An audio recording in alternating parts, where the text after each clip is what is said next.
Y'all have looked so hard for instances of trans people attacking women in bathrooms that you just finally gave up and started making them up. Before we go fully into this, let's get something out there. A rape did happen. A female student was victimized in the bathroom of her school, and the school did not adequately protect her.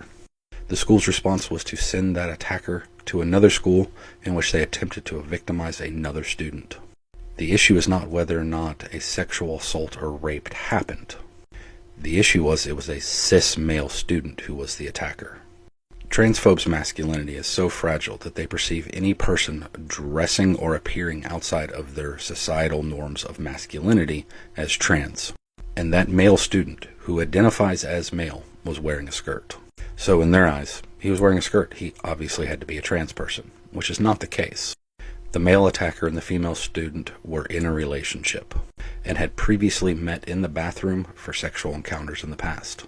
None of that excuses what he did to her, but it also debunks this narrative that transphobes are putting out of a trans student walking into a bathroom and assaulting a random girl, when in reality this is a cis male rapist conducting an attack of intimate partner violence.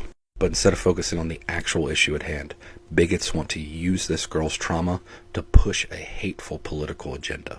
And when you point that out, they pivot their argument.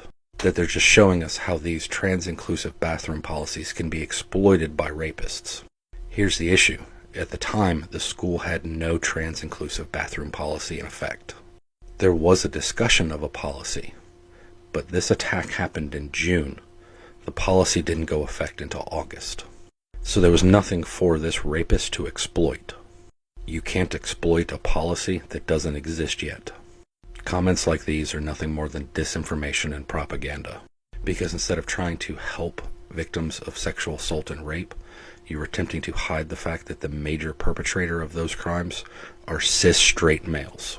So if you're actually concerned with the safety of the women and girls in your life, maybe start looking at the actual problem. Cis dudes.